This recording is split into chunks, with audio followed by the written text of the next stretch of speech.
Bueno, he tratado de ajustar esta presentación pensando fundamentalmente en una audiencia estudiantil de ciencias de la salud, que como ya se ha dicho, no necesariamente tiene una formación en los temas de sociología del género ni de sociología de la salud, y por lo tanto voy a traer algunos conceptos que me parecen importantes que podamos comprender, ¿cierto? Para entender que la política sanitaria no es solo una definición científico-técnica, ni está exclusivamente basada en la evidencia científica, que ya han aportado con mucha suficiencia las investigadoras, ¿cierto?, que han participado, investigadoras e investigadores, durante estos 2 días, ¿no? Sabemos que se trata de un terreno de disputa política, sabemos que se trata de un terreno donde hay que traspasar la agenda pública, ¿sí? Y en ese sentido es muy importante cómo en esa construcción de procesos, ¿cierto?, en los casos que nos convocan, en los casos relacionados con la lucha de las mujeres, la agenda del feminismo, la lucha de la comunidad LGTBI, las diversidades sexogenéricas, ¿cierto? Y en general en toda la lucha de los derechos humanos, ha sido en base a la reivindicación de las organizaciones de la sociedad civil. También entender que en la definición de las alternativas, lo ilustraron nuestras primeras presentadoras ayer, no hay una sola solución, ¿cierto, Sole? No hay una sola forma, ¿cierto?, de enfrentar o diseñar una política, y por lo tanto es necesario pensar que ahí hay otro proceso interesante de negociación que también es científico-técnico, y que tiene este nivel de disputa política. No lo perdamos nunca de vista, ese es el centro del mensaje que les quiero transmitir. Luego, por supuesto, que tenemos una hermosa política sanitaria definida, ¿cierto? Como en el caso de los derechos sexuales y reproductivos, vienen todas las brechas de implementación que nos han mostrado también nuestras compañeras, ¿cierto? Respecto de cómo se ha implementado la ley IVE, la anticoncepción de emergencia, etcétera, ¿no? Y los procesos de evaluación de la política, en este caso sanitaria. Hay muchísimos gráficos desde la ciencia política, tomé uno muy simple porque quiero mostrar simplemente esta idea de ciclo, ¿no?, de continuidad. Comentarles también que desde la interdisciplina, que es algo que hemos ido tratando de transmitir, ¿cierto?, a propósito del trabajo en equipo, la ciencia política, la sociología, el derecho, el trabajo social, lo que se denominan las ciencias de la implementación, y también la salud pública, ojo ahí, porque la salud pública está y es parte de este proceso, ¿cierto?, a través de los distintos aportes que lideró la OMS con la implementación o el posicionamiento del debate sobre los determinantes sociales de la salud, ¿no es cierto?, nos permite acercarnos, que estos dos mundos, ¿cierto?, de las ciencias sociales y las ciencias de la salud puedan dialogar. Y aquí hay una idea fundamental que me interesa, ¿cierto?, respaldarla muy claramente, y es que es el piso mínimo. Es el piso mínimo para una audiencia que pueda trabajar desde la perspectiva de los derechos sexuales y reproductivos, es entender que el género determina la salud. El género en un concepto amplio, por supuesto, no binario, como ya hemos ido trabajando en esta jornada. Está bastante, ¿cierto?, abundantemente respaldado en la literatura. Entonces yo los quiero invitar a pensar las nociones de desigualdad social. Voy a irme rápidamente a esta idea y a que seamos conscientes cómo estas nociones de desigualdad se vinculan con el debate que ya tuvimos en la mesa anterior de la interseccionalidad, ¿no es cierto? Los expositores anteriores trajeron este aporte desde el feminismo, ¿cierto?, desde los feminismos al debate de la política sanitaria.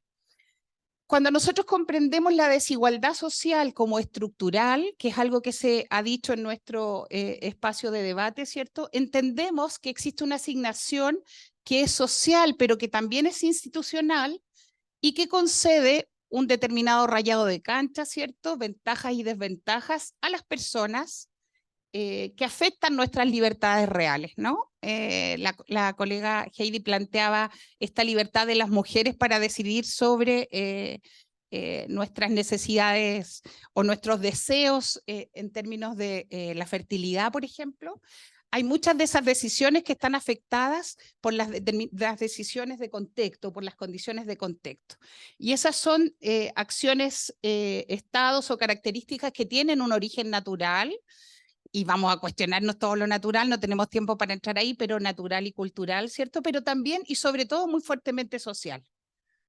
Entonces, quiero traer también el concepto de discriminación, que aquí tenemos un fuerte aporte desde las ciencias sociales y sobre todo desde el derecho. Quiero ponerlo otra vez en perspectiva, lo que el derecho denomina, ¿cierto?, las categorías sospechosas de discriminación, y nosotros hablamos de las variables, ¿cierto?, socioculturales o de desigualdad estructural, ¿no? Importante pensar en esta definición prácticas que son informales o que están institucionalizadas y que impiden, ¿cierto?, un trato igualitario, que ya también han sido bastante ilustradas en estos 2 días de conversación. Por ejemplo, las brechas que ponen aquellos médicos que, no siendo objetores, ¿cierto?, finalmente dilatan el acceso a la atención en salud en nuestros establecimientos. Entonces, si entendemos esta noción de estratificación y de desigualdad social como un sistema complejo, como un sistema que nos explica cómo se reparte la torta, perdón, me apuré mucho. ¡Wow! ¿Cómo se reparte la torta? Resulta que históricamente el feminismo nos dice que, y la evidencia nos dice, ¿cierto?, que no hay caso.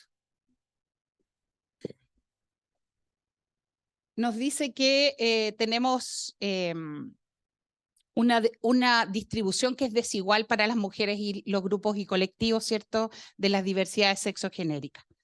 Basado, por un lado, ¿cierto?, en algunos elementos de adscripción y logro, como plantearon nuestros expositores anteriores. Voy a ir rápidamente aquí a este concepto que nos propone Pepe Adelantado para hablar de la configuración de instituciones, reglas y recursos que nos entregan, ¿cierto?, condiciones de vida desiguales, y esto es bien importante. Hablaba nuestra expositora anterior de la cuestión circunstancial, ¿no? El contexto determinado, el contexto que vivimos hoy día en el debate constituyente es muy distinto, ¿cierto?, a los otros contextos políticos que hemos enfrentado desde la recuperación de la democracia para el debate de los derechos sexuales y reproductivos. Entonces, lo que tenemos es dominación y desigualdad relativa, esto hay que entenderlo. Esa dominación y desigualdad relativa evidentemente tiene que ver con nuestra posición en la sociedad. Y yo quiero agregar aquí un elemento que no ha sido quizás suficientemente desarrollado para entender la interseccionalidad, y es que la idea de interseccionalidad, ¿cierto?, desde esta posibilidad que tenemos las personas para vivir experiencias, ¿cierto?, que pueden ser de discriminación o de privilegio. Ojo, porque a veces nos cuesta comprender y empatizar con experiencias de vida, por ejemplo, para poder comprender por qué hay un discurso en determinados sectores de la sociedad, ¿cierto?, bastante más proclive o de negación, si uno quiere, de la discriminación de género, y es porque sus experiencias vitales están muy lejanas, ¿cierto?, a vivir experiencias de discriminación, ¿no? Y eso tiene que ver con esta posición social de las cuales estamos hablando. Yo quiero poner hincapié en algo que me parece importante, que se aporta desde la sociología, ¿no? Esta idea de los ejes de desigualdad social y, como les decía, de comprender el género como uno de los ejes de desigualdad, pero que obviamente intersecta, como ya se ha dicho, con la clase, con la etnia, con la edad, ¿cierto? Con la relación en función de los poderes del Estado, con la capacidad asociativa que tienen las distintas organizaciones. Y entender que los actores colectivos, es decir, la red, la organización que se genera desde la sociedad civil, son claves para comprender cómo se configura un problema público, cómo se define una política social y cómo se implementa una política social. Entonces voy a recurrir a un gráfico que me ayuda a explicar esta segunda idea central. La política social no es, o la política sanitaria en este caso, no es exclusivamente, ¿cierto?, un conjunto de decisiones científico-técnicas, sino es la respuesta al conflicto social en un momento y en un lugar determinado. Esto en clave de lo que hemos dicho en estos 2 días, ¿cierto? La política social es un espacio de disputa de poder, ¿cierto? Donde los distintos actores están estableciendo presiones para poder posicionar sus intereses y posiciones y plasmar esos intereses y posiciones en la política social. Entonces, por ejemplo, cuando hablamos de las distintas esferas de acción de la política social, tenemos que pensar cómo se distribuyen en los distintos mundos, ¿no? En el Estado, en la esfera doméstica, en la esfera comunitaria o relacional, ¿no es cierto? Y en el mercado, cómo se van solucionando y resolviendo los problemas y necesidades de la población, ¿no? No tenemos que perder de vista estos elementos. Entonces, la política, apuntando un poco al ejemplo que nos ponía Heidi hace un rato, ¿qué sucede para las decisiones de las mujeres? Obvio que las mujeres jóvenes no quieren tener más hijos, ¿no es cierto? Porque tenemos la responsabilidad en la familia, está ahí muy fuertemente familiarizada esa responsabilidad de la crianza, ¿no? O en la comunidad, si yo no tengo red de apoyo, si no tengo a mis hermanas cerca, a mi madre cerca, a mis tías, una red de amigas, no voy a criar, no voy a criar sola, no me voy a trasladar, ¿no? No son decisiones desde la perspectiva económica racionales, ¿no es cierto? Y por lo tanto, allí está la relevancia del rol del Estado y cómo podemos nosotros comparar, ¿cierto?, los modelos de desarrollo y por qué es tan importante, ¿cierto?, entender esta discusión. No da lo mismo tener un Estado neoliberal que tener un Estado de bienestar, por supuesto, ¿no? Ahí está, creo yo, uno de los puntos claves de la discusión para que podamos avanzar. Entonces, yo traía aquí simplemente una fotito de algo que ya hemos dicho muy fuertemente, ¿no es cierto? Tuvimos, me incluyo, un momento de gran ilusión respecto de mucha esperanza, ¿no es cierto?, con la propuesta previa que fue rechazada, ¿cierto?, o que fue aprobada solo por un 38%, para decirlo de otra manera, y con el debate que tenemos y con el debate actual que tenemos, ¿no?, respecto de lo que sabemos que está pasando en la Convención Constitucional y de este nuevo debate. ¿A dónde nos va a llevar? Aquí ya se han planteado opiniones. Yo me arriesgo y planteo mi opinión personal, no institucional, por supuesto. Y aunque lo decía Soledad ayer, no podamos pensar que el escenario en que se apruebe una constitución, ¿cierto?, que implique demasiados retrocesos, no esté cerca, o sea, lo que estoy diciendo en castellano es que se pueda rechazar esta propuesta, que yo personalmente creo que es el escenario hacia donde nos acercamos. Aún así, lo que queda en el imaginario y en las representaciones, ¿cierto?, implica retrocesos en los campos ya ganados, ¿no? Y por eso que me parecía importante plantear esta idea, ¿no? El resultado de este proceso constituyente, más allá de la votación o del cambio no constitucional, va a tener efectos en las representaciones sociales de género, va a tener efectos, creo yo, en cómo se implementan las futuras políticas públicas o en la fuerza, ¿cierto?, con la que esas políticas públicas se puedan implementar. Dado que, ¿cierto?, nos pone un marco regulatorio inicial y puede siempre implicar, como ya hemos dicho, retroceso, ¿no? Importante mirar siempre la variable temporal en términos de las desigualdades, porque a veces nos desesperamos, hay mucha desesperanza, lo comentamos ahí en el café también, ¿no es cierto?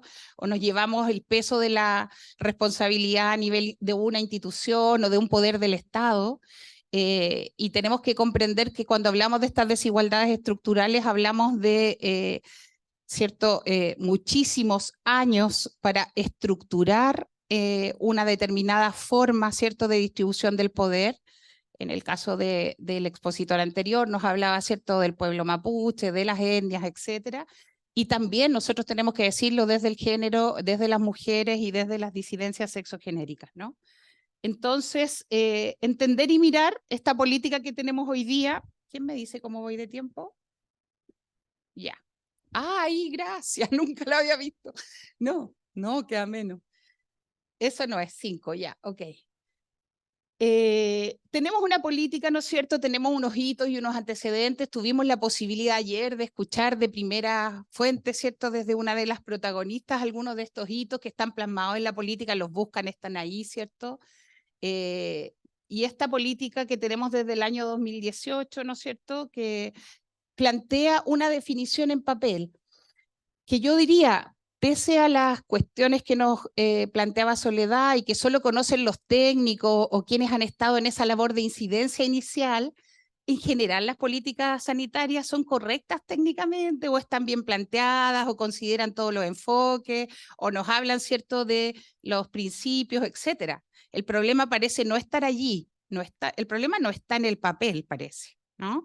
Porque si nosotros miramos el papel, hay una visión amplia de la política, ¿no es cierto?, pensada en que todas las personas a lo largo de su vida vivan la sexualidad en forma plena, encuentren una adecuada respuesta en su proceso de decisiones reproductivas, ¿no es cierto?, en un marco de derechos humanos, curso de vida, equidad de género, en el ejercicio de sus identidades, lo que nos hablaba Nico ayer, ¿no es cierto?, identidades de género, diversidad de funcionamiento, la compañera que nos exponía el tema de la discapacidad, o disfuncional, ¿cómo era bueno, no me acuerdo el término técnico, diversidad funcional, para decirlo correctamente, gracias. Era solo para ver si estaban despiertos.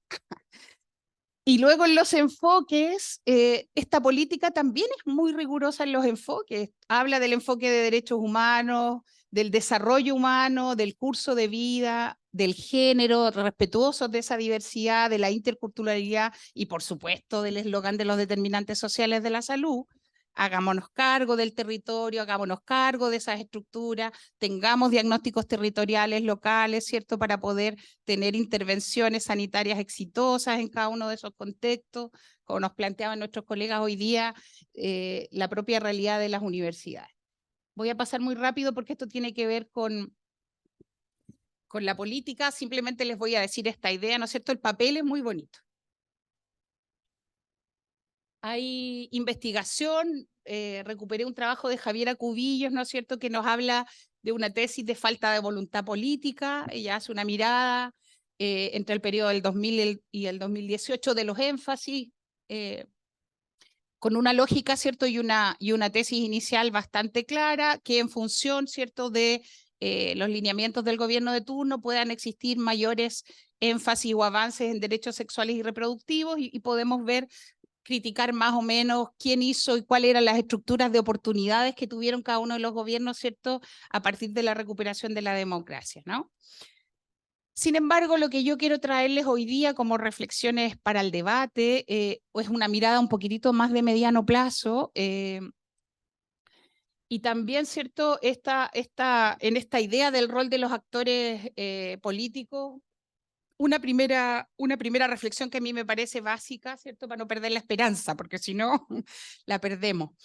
Y es creer en esta idea, ¿cierto?, de las alianzas y la articulación. Lo planteaba ayer con una sabiduría invaluable, ¿cierto?, como desde el inicio de la discusión de la interrupción, de la anticoncepción de emergencia, nos decía Soledad, estuvieron estableciendo estas alianzas entre el mundo académico, las organizaciones de la sociedad civil. Tenemos distintas luchas para aprender de ellas. Algunas han salido bien y otras no tan bien. Hay experiencias y aprendizajes que rescatar, ¿no es cierto? El trabajo que viene, bueno, el trabajo que se hizo a propósito del aborto en 3 causales, Lidia aquí y el equipo que está participando en la organización, Adela, etcétera, todos han sido partes protagonistas también de ese proceso. Y el trabajo que desarrolla el movimiento hoy día de Salud Trans para Chile, por ejemplo, es otro muy buen ejemplo de articulación, ¿no? ¿Cómo recuperamos esas prácticas? ¿Cómo logramos hacer incidencia política? Esto es bien importante y yo ahora les hablo a ustedes como estudiantes, como futuros profesionales de la salud.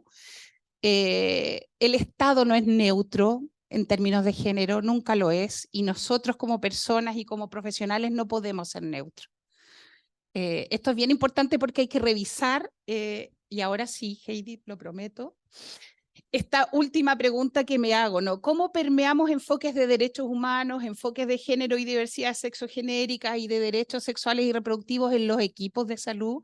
Que un poco también, ¿cierto? Podemos tomar distintos caminos para buscar respuesta a ello.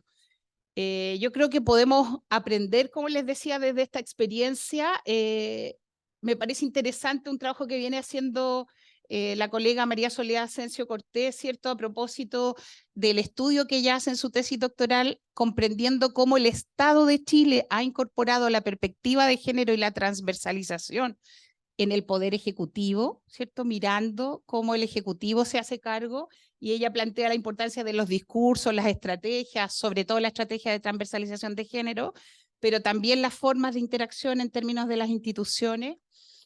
Y traigo aquí, qué bueno que estás aquí, Jimé, la experiencia también nuestra con el Poder Judicial chileno, a partir de una apuesta también, ¿no? Y aquí se lo digo con convicción. Nosotros apostamos a que no es posible cambiar solo el papel, ¿no? No, es un piso necesario, que el papel esté claro y recoja todos esos enfoques. Pero además tenemos que tener lo que hemos denominado, ¿cierto? Aquí le reconocemos el aporte a nuestra gran Cecilia Pérez Díaz, de esta mirada del enfoque, perdón, ayúdame la última, el enfoque del ecosistema de gestión de derechos, que nos invita a mirar cómo la perspectiva de género, diversidad y la perspectiva de derechos humanos tiene que estar en 3 niveles como mínimo. De otra manera no es posible. Y yo pensaba en los colegas en el cambio en las universidades, en el cambio en los equipos de salud, ¿no? A nivel macro social no vamos a generar esos cambios sin reivindicar la importancia de la educación sexual integral, sin reivindicar la importancia del enfoque de derechos humanos en el nivel educativo, básico y secundario, etc. Esta propuesta habla de los contenidos, el papel, vamos a decir, todo lo que aparece desde allí, de los continentes, ¿no es cierto?, las organizaciones y las instituciones, y podemos analizar aquí cómo las universidades van incorporando la perspectiva de género y diversidad, nos mostraba en la mesa anterior, específicamente en derechos sexuales y reproductivos, pero también las prácticas, ¿no? Y ahí están todos los elementos de actitudes, los elementos de las competencias genéricas, ¿no es cierto?, actitudinales del modelo de competencias que las universidades estamos empeñados en desarrollar desde el pregrado, ¿no? Que ya nos han dicho nuestros colegas de la mesa anterior, que también tiene brechas importantes, pero que es necesario tener como una visión global, ¿no? Para poder esperanzarnos y mirar en una perspectiva un poco más amplia. Con eso cerramos y seguiremos conversando en las preguntas.